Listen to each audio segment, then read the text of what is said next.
So here's the thing. I have recently taken part in a vegan festival, and it didn't actually turn out how I anticipated. This is that story.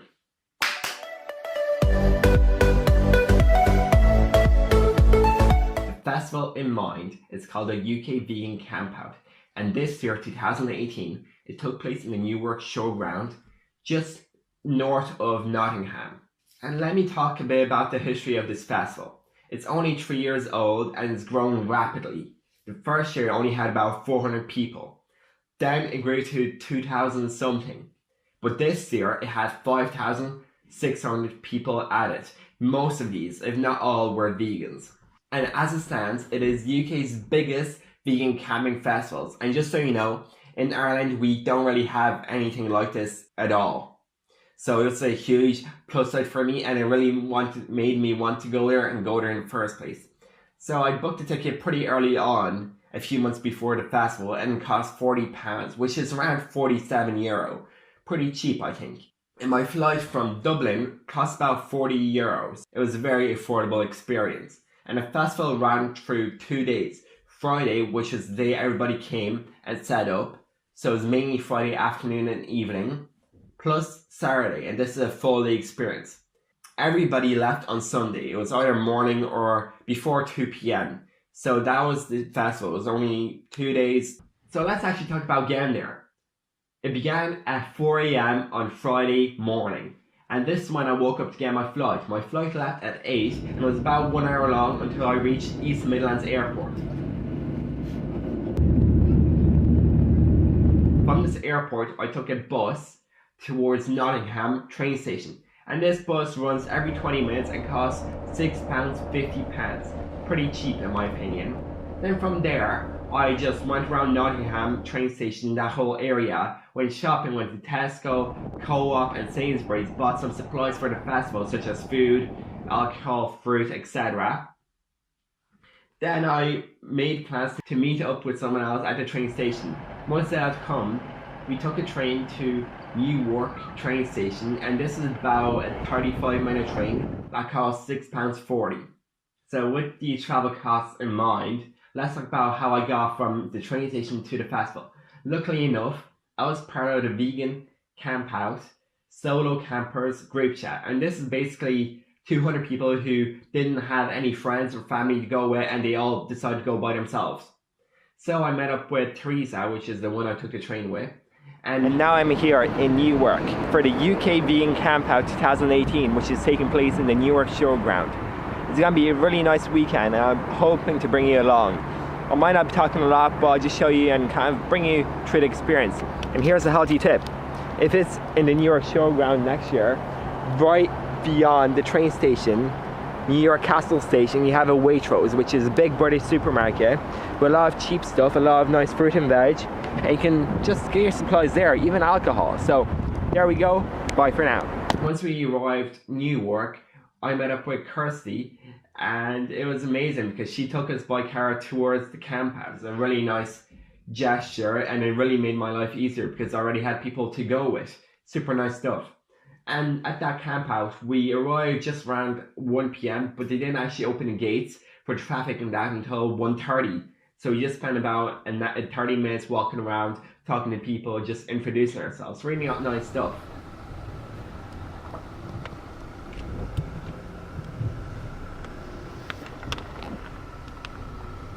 Once arriving at camp, the site is pretty big, and I heard it's a lot bigger than last year's, and can definitely fit a lot more people than 5,600.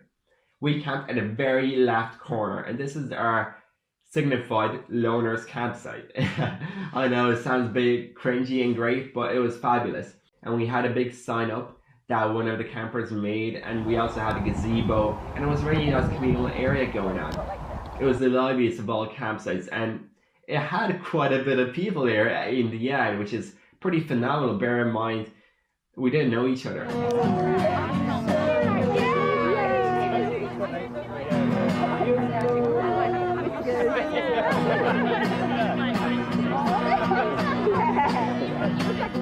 So camping wise, it was really nice. The flat is super flat.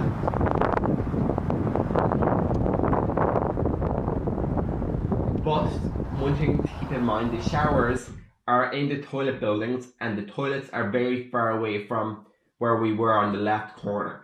So it's maybe like a 5 to 10 minute walk to the showers, plus the queues were often very long, especially for the women's.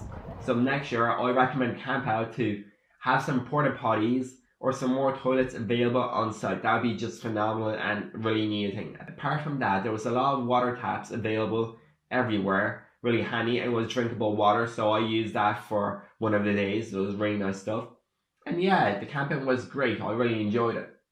And of course, if you want to ask me any questions such as what do I bring, how do I set up, what was my kind of tenting planning, etc., please just drop down a comment. I'll be definitely willing to reply to you or even make a video. But in this very current video, I want to give an overall view on this festival and how I perceived it. Okay, so once the tent set up, etc., I just walked around the whole festival side with a few other people from the Loners campsite, and we just talked to people, introduced ourselves, walked around, looked at the food stalls. And the food, oh my god, the selection was phenomenal. It was maybe 26, 27 food trucks, and they all were fully vegan, with some of them having a raw option. There was even one stall with just fruit and vegetables. Really nice stuff.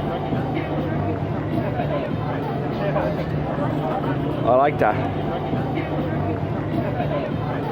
Unfortunately though, raw options weren't as diverse as I hoped, and yeah, you kind of had to resort to junk food.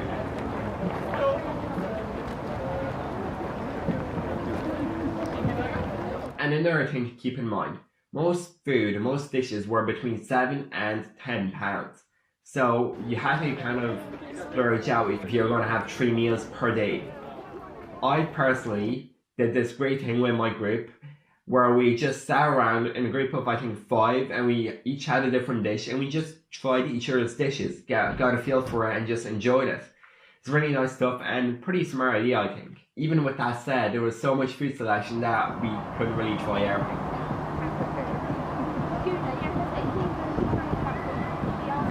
So walking around, as you can see, there's around 25 different food carts, food stalls, and they're reasonably priced, like between a good meal is between 5 to maybe 8 pounds, and that's fair enough for like completely vegan, really nice food. So I'm quite happy about that. I'm not going to eat anything tonight, maybe for dinner, maybe. But now we're just walking around and I'm going to look at the merchandise and see if there's anything else that I'd like to see. But yeah, the purpose of the first day and before the first talk I'm going to is just to walk around and just check it out, see if there's anything happening that I like. And if you go to next year's one though, I highly recommend V Sushi. It's a food truck that's just really good. And also the kind of substitutes such as burgers and stuff, because you can't really make that at home easily. Okay, what then happened, Michael? A really nice thing about the food stuff when we first walked around is that there was pretty much no queues, so we got our food really quickly. The worst thing is that on Saturday, just from morning to lunchtime, and the queues got insane. A friend of mine waited 1 hour for a coffee, and another waited nearly 2 hours for food. That's a huge wait time. So I personally just had a lot of fruit, bought from Sainsbury's and stuff, so I mainly just ate in my tent. But I did bite a burger. I have no idea what it's called, but it was amazing and was just pulled jackfruit with a lot of really nice other ingredients. And it also came with nice fries, super good stuff. It was £10, a bit of a splurge, but I had to treat myself, I guess. Then walking around the campout a bit more, there was a nice alleyway of merchandise, and this was maybe 20 different stalls, and it went from different companies such as Sea Shepherd's, PETA, and even Ethics was there. And I personally love the brand Ethics. I have followed them on YouTube, Instagram, Facebook for quite a while, and I just love what they're doing, especially Tim Sheaf. He has really added a lot to the vegan community by just providing the info and the background checks on how you're approaching life, how your fast went through, and all your other mindful warrior training. Amazing stuff. So yeah, I got to meet the whole crew there, really nice stuff, got to talk a bit, teach to them, and super happy. I actually bought 2 pairs of socks, so they're treating me well. I just spent the last 30 minutes looking around the merch. They have really nice stuff, like I probably will pick some up. There's a lot of other merch, a lot of t-shirts, a lot of clothes, a lot of different kind of small wristbands and stuff. And I'm really liking it. I'll definitely pick up some stuff later on, definitely tomorrow. But today I'm still just walking around and checking it out. And yeah, a lot of these sales were really good, merchandise wise. Yeah, really nice stuff. Most t-shirts were around £20 to £25, and the hoodies were approximately £40. Some were a bit more, some were a bit less, but that's the general standpoint. So it was just regular prices, nothing over expensive, and they had really nice vegan designs, so that was super nice. There was also a lot of stuff like stickers, badges, pins that you could just get for free and just put on yourself or put on your water bottle, etc. I got quite a few stickers. And there was one stall by Viva, and they had VR headsets that when you put them on you could experience life as an animal in the whole animal industry. It was pretty rough. There were 3 videos. One was cow, one was pig, and one was a chicken. The chicken one is one that I watched because I heard that was the most powerful to people who are already experienced to such graphic images. And yeah, it really was. After talking to one of the staff members, I put on the headset and just watch how the chick came from the young age of hatching into maturehood, into getting fed a lot of food, barely able to walk, and just being in its own feces, and then being slaughtered and hung.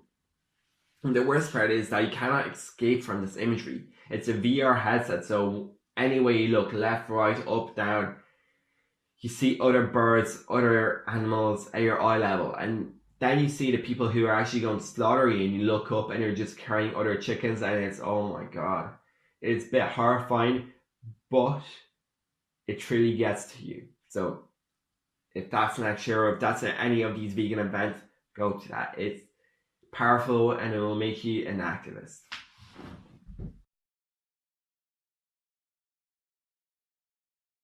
Right. Hey. What do I talk about now? Well, we had an Activism Bootcamp area in this whole campsite. And this is basically a big shed or a big warehouse with a lot of people being able to be seated, and we had most of the people giving talks there. So I went to a few talks that began with the film The Last Pig. And this is a film of a pig farmer who decided to go more environmentally friendly and started to be caring for the pigs, only having maybe like 10 to 20 slaughtered per year, until he finally became a vegetable farmer and just abandoned the whole animal industry as a whole. It's a very powerful film and got a view of farmers' perspective, which is not often talked about, and I highly recommend. You know, and I just can't sell them to some other farmer because there's no guarantee another farmer would treat them the same way. Most farmers would have put them down when they found that they weren't going to grow. It doesn't make any financial sense to feed them, but I couldn't do that.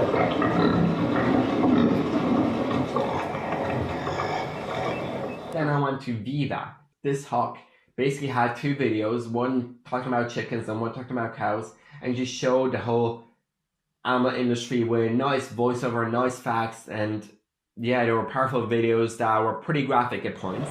It's so beautiful and so tragic at the same time. It's really heartbreaking. And so we investigated into dairy farms, but we also investigated in other farms, like we did investigations. And one very big investigation, which we did last year, we visited the farm in June last year, and we revisited the farm this year, is Hogwood Farm. I imagine many of you have heard about that farm. It was just horrendous what our team found. They went in there and just what happens to the animals really, really sad. I don't want to say too much because you're going to see what's happening in there. The third lecture that I went to was called Activism Bootcamp, and it was led by a nice gentleman who made a very talkative workshop. So it wasn't really much a talk, it was just people asking questions and him answering them. It was mainly based on anti-vegan arguments and how to counter them. He also showed a website that is super useful for this, and just gave an overall perspective on many different industries. Really loved that. For you to raise your hands if you have an argument that you want to hear debunked. I will attempt to debunk that anti-vegan argument that you're unsure of how to answer. God put them here for us to eat. And the answer is no, we put them here for us to eat. Those are domesticated animals. Unless you think that that's God's fist going up the cow and impregnating them, it's not, it's humans who do that. So we put animals here for us to eat. God had nothing to do with it. Anyone want to add to that at all? So what do you say to people that would argue, well, if everyone just went vegan now, then we would have like millions of cows just roaming around, millions of chickens? Like, what do you say to that? Yeah, so these people don't understand the concept of supply and demand, and the world isn't going to go vegan overnight. It would be a slow and gradual process by which, as the number of vegans actually goes up, the number of farmed animals gradually goes down, so they're bred less and less over the years. So more vegans actually equals fewer farmed animals. More meat eaters and dairy eaters and egg eaters actually equals more farmed animals. In the 23 years before I was a vegan, I never heard one single person raise the argument about you're taking plants' lives for anything. These people mow their lawn. If a dog ran out in the road, they'd swerve onto the grass to avoid hitting the dog. They wouldn't go, you know, better hit the dog to avoid killing all those innocent blades of grass. So, you know, and I think it's a massive trivialisation of animal life to compare them to plants. How dare people compare animals to plants? I actually like to put them in the frame and I say, how would you like it if someone slit one of your loved one's throats and then they compared it to picking a tomato or something like that? You know, we're animals as well biologically. So when you use the comparison of animals to plants, you actually say that your life is as worthy as a salad. The main things I end up arguing with people is the idea that it's okay for them to eat meat as long as it's British, hand-reared, sustainable, grass-fed. And I've argued this to death 1,000 times. Also, it's like it's a script. So what can I finally say just to get the point across? You can say that there's no right way to do the wrong thing. So there's no nice way to there's no, just as there's no humane way to mug someone or to, to rape someone or to sexually assault someone, anything like that. There's no nice way of doing the wrong thing to animals either. And I use what's called the victim replacement strategy in this. So I asked them, what would be your ideal conditions for a farm and a slaughterhouse? And they say, they'll get loads of room to run around and then blah, blah, blah, and then they'll bolt gun in their head at the slaughterhouse, they don't feel a thing. And I say, okay, if I set up a Labrador puppy farm with those exact conditions that you've just said would be ideal, would you support that? And they really do, and they'll just say, well, no, because dogs are pets and pigs are food or whatever it is. And that just sort of exposes their hypocrisy in that circumstances. So they know it is wrong if it's with a different victim. They're just conditioned to think that something is okay to do to the victim. We've been conditioned to think it's okay to harm.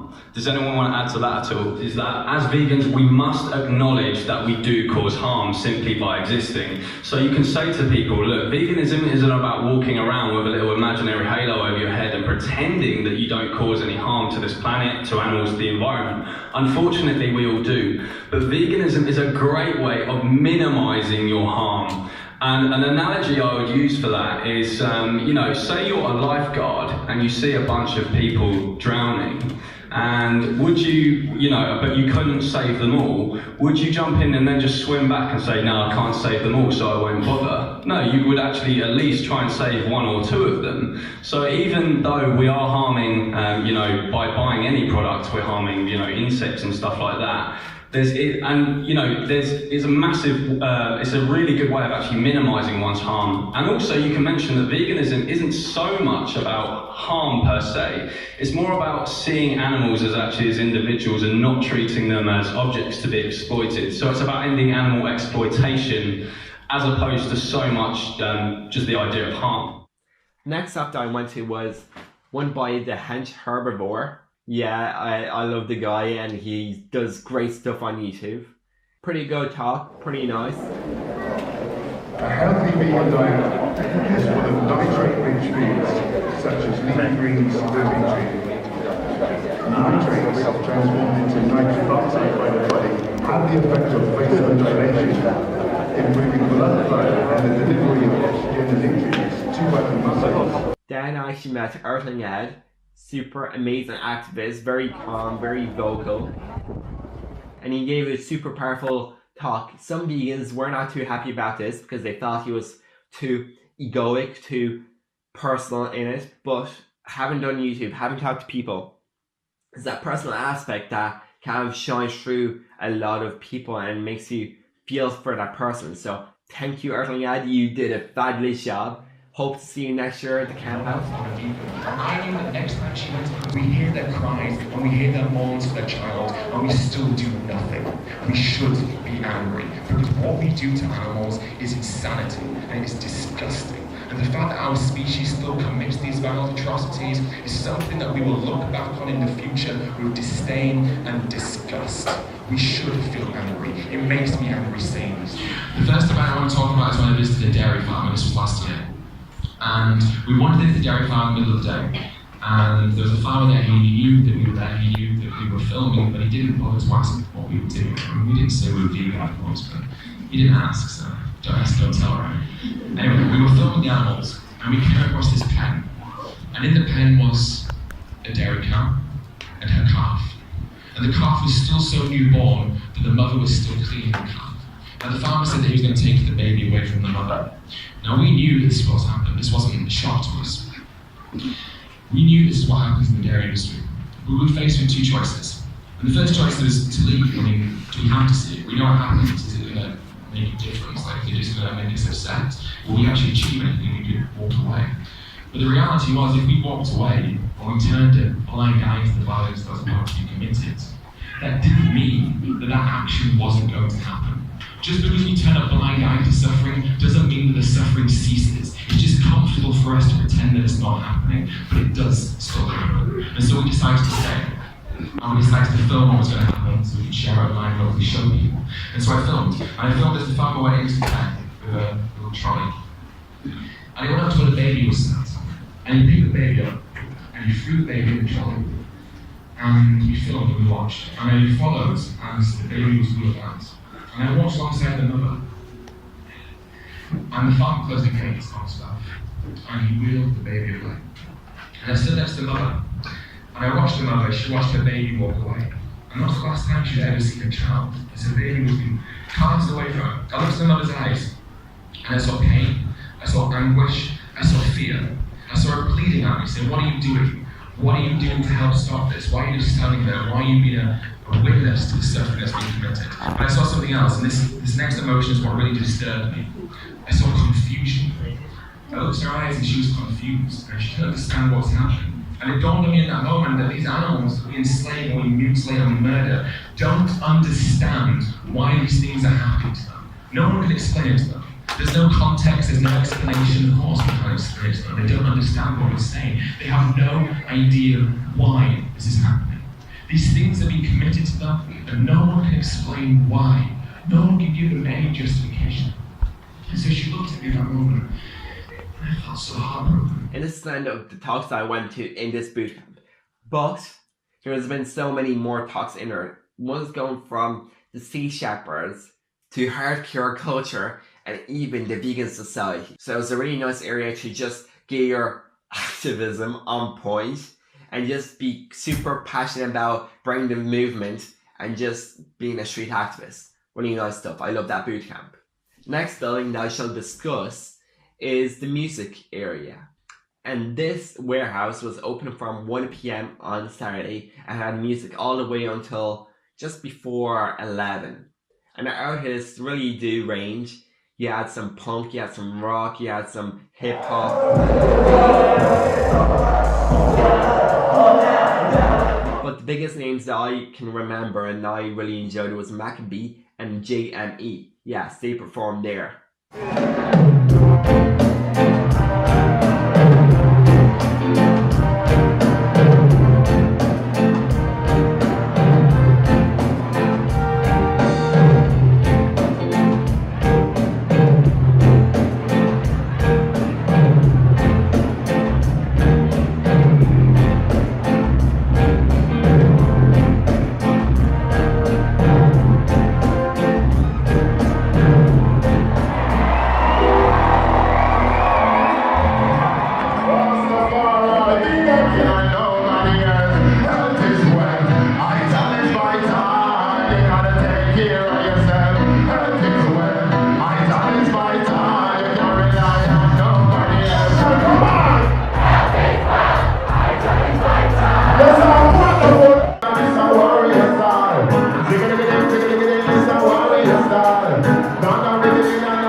wicked I run, to the wicked I run. When the warrior come, when I come, when I knife, when I come, when I run, you come to your front line, till I'm back to run. Some of the simple and big the jump. Got the warrior style that just begun. Got the one we don't wanna run, keep your Babylon.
You also had a mind and body tent, and unfortunately this was a bit too small for my liking and only fit maybe like 80 people inside and another 200 on the outside area, which is not enough. And there you also had more intimate talks and question and answer sessions, plus yoga and other mindful activities. Really nice stuff. I unfortunately did not get up at 5:30 a.m. to do the yoga, but I've heard amazing stuff about it, and it was the only place in the whole camp where you actually felt unity at one point. Yeah, that was one thing that was a bit strange. Now let's talk about the main stage, and this is where the name dropping is going to start. So this was open from Friday, and it had pretty big names. For instance, it had Chris Delforce, Jonah Weinhofen, Heather Mills, Neil Bernard, Ingrid Newkirk, Melanie Joy, and Simon Amstel. And these are huge names, and they all gave out talks with a portion for question and answers. Really nice stuff. I have been to a few of them, and here are some clips. My name is Jonah Weinhofen. I play lead guitar for Aussie band I Killed the Prom Queen. I had one buddy in high school who was vegetarian, and I thought it was weird. And little did I know I was going to become a whole lot more weird than him. And so I was like, what's this vegan thing about? Why are these like guys that are such awesome, cool, like tattooed musicians up on stage playing this like hardcore screaming music? Like, why are they talking about helping animals and, you know, stuff like that? So scenario, and I'm committed in Parliament to doing all I can to try and resist that and to point out the folly. But there are some opportunities that come with Brexit, and given that we're on this trajectory to take Michael Gove at this moment against the more traditional elements in his party, or indeed in other parties, is actually quite important. I should also mention that most of these talks were fabulous. I heard amazing stuff about each of the ones. And if you do want to watch the full one, there is links to YouTube videos and Facebook posts somewhere online. So be sure just to check them out. Hi, it is Saturday the 18th of August, the second day and the main day of the campout. And I personally haven't given an update yet, so this is it. Currently I'm standing behind like, I don't know, maybe a single toilet that's closed off, just hiding from the wind because it's very windy. But the weather is about 25 degrees Celsius and it's really refreshing. You can walk around in a t-shirt no problem. Having said that, what happened today? So I was walking out on my camp in early mornings looking for things to do. Took a shower, but after I left, the queue was insane. The shower queue just grew, and yeah, it was maybe a 25-30 minute wait. So after the shower, I went to the main activism workshop, the building, and there I went out for 2 talks. For now, I'm walking around going to a few more talks and just maybe make some new friends. That's the plan anyways. See ya.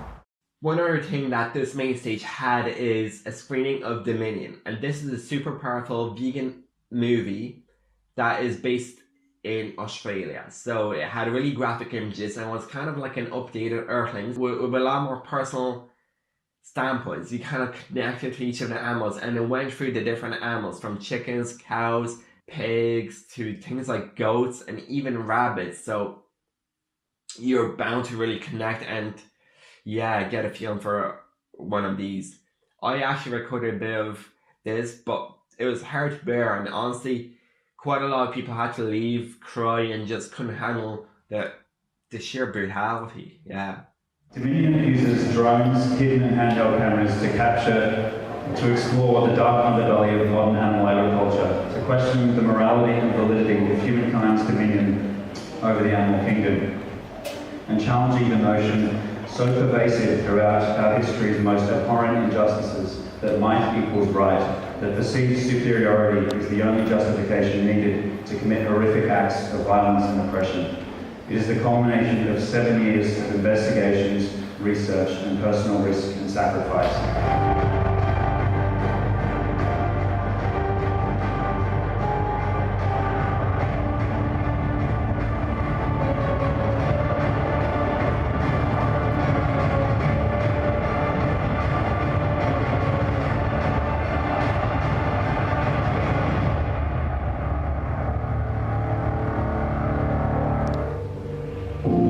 Waste products, the skins, bones, hoofs, guts, and fat, are trucked to the rendering plant to be turned into lard for use in food, soaps, lubricants, or biofuel, or into other products like gelatin. Within the first week of life, the mortality rate of 46% is normal, equated to 1,600 to 3,600 dead chicks per shed, roughly 200 to 500 daily. The majority of these will be found dead by workers. Others who seem weak or injured will be killed.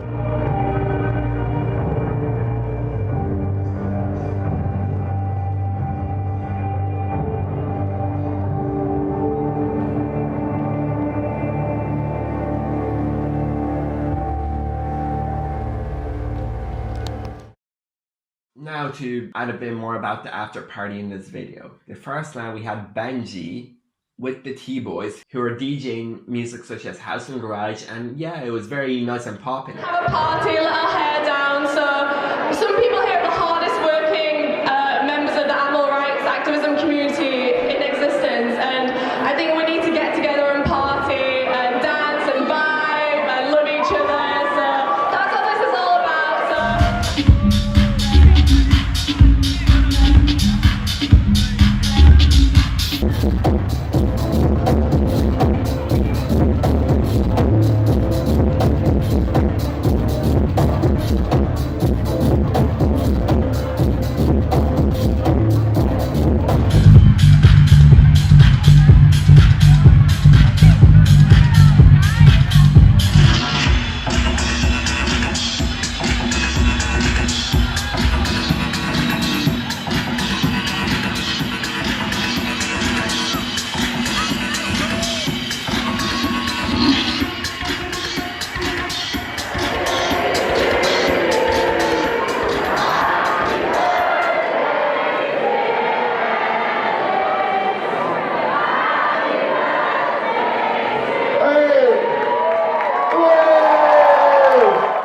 On the second night we had Chris Hines, and this after party was completely different. The vibes here were rock and metal, so put it lightly, we had a mosh pit to Let It Go from Frozen. It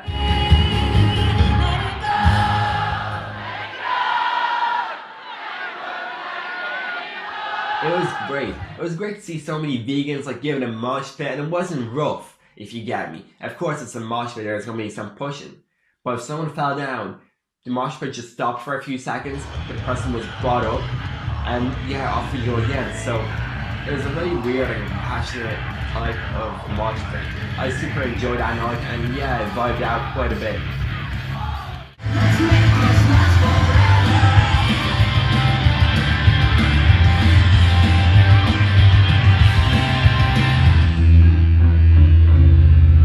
Come on, make some noise.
Today is the last morning of my trip to the UK and also the last morning of the UK Vegan Campout.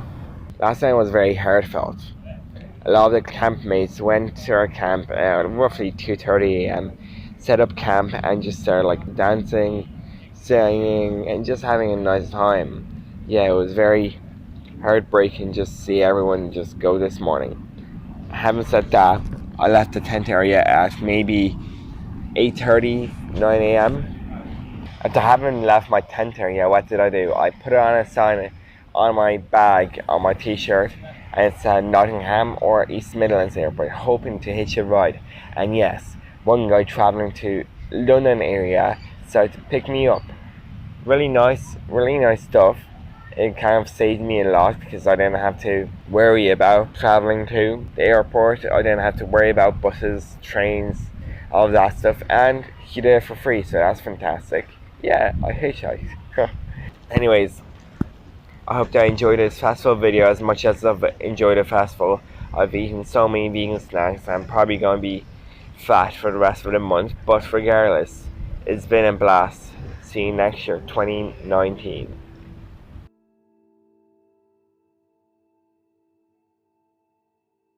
Having talked about this festival in a very objective manner, about what you can expect to see, what's there, what stages are, and what kind of the daily program is, I want to take a break from that and talk about how I actually experienced it and what my thoughts are. I'm going to start with the bag. I personally went into today without the expectations, but with a hope that it would be kind of really nice and communal, and I could like feel lovey and I could connect with people and just have a really nice unifying feeling. Unfortunately, this was not the case. This festival felt a bit commercialized and very, we are vegans, we must be activists, in a very simple sense. It didn't feel like veganism was a stepping stone. Veganism was just the start of the journey. Veganism is just a part of you. It felt like veganism and getting the point of veganism across is the most important aspect of the whole thing, which I didn't personally agree with. The way I look at it is, I'm also a Buddhist and I also meditate, do yoga, and having done some psychedelics, etc., I know that veganism is just the most righteous choice. I know that's the only way for me to kind of get into the next stage, to progress into my life, to feel free. And yeah, the thing that happened in this festival is that veganism is the core focus of everyone. And no, that wasn't for me. Because I would have loved to see more breathwork workshops, more massages, more meditation, more yoga, more talks talking about your inner self. But the problem that I felt is that with all of these things talked about, and if they were to be discussed, veganism wouldn't be the core focus of the festival anymore, and it would slowly just fade away. And it's really funny to me how in a festival such as Earth Garden with around 10,000 campers and another 10 to 15,000 day visitors, veganism and the whole thing that I'm discussing was felt so much more. Like I felt a part of the whole festival. I felt just unified and just like reborn in a sense, reborn to a new self, reborn in a new mental space. It was just fabulous. I really felt a huge change in my whole persona. And that festival, there was like meat eaters, there was meat everywhere, there was pulled pork, etc. But we had acro yoga, meditation, and really spiritual talks throughout the whole day, every single day. Then also Zora, which is a psytrance festival, so veganism is not really anywhere on the bio or the about page, but I felt a lot more of a unifying feeling, and that could have been due to the psychedelics that were available and that people used, but it just felt completely different. It felt like super nice. People would just give hugs to you. But yeah, at Vegan Campout, it felt a bit distant. You felt a bit distant to the other people. You felt a bit uncomfortable to say hi or hello to random people walking by you. Not a lot of people smile at you, so that was super strange and not what I had in mind when going into this festival. But with all that negative thing discussed, the Lonely's campsite, the campsite that I stayed at, was super friendly and super nice. It was like a counter opposite to what the whole festival felt like. Because we had a communal area with around 40 people there the whole time, and these people interchanged and constantly like flowed about. Some new people joined, other people left, and yeah, it constantly changed. But the people here were super open, super friendly. Some people really loved the hugs, and we just chatted for most of it, talked about ourselves, our experience, what we felt veganism was, and how open we were towards change and towards new ideas. So I really am thankful for being part of the group, getting a lift from Kirsty, and just having camp there, because for me, that if it wasn't for that campsite, I would have not really enjoyed the whole experience of this camp out. Having said all of that, this message is for you organisers, Jordan and Kate. Please next year, open more tents, open more workshops for people who want to get into meditation, breathwork, unity, just the whole presence of love, because that would be so powerful. And I'm sure a lot of the people at the campsite at the whole camp house would have loved to take part in these, but it just wasn't available. So you never got to that mental space where you just let go of all previous attachments, all the egoic reputations that you had to uphold.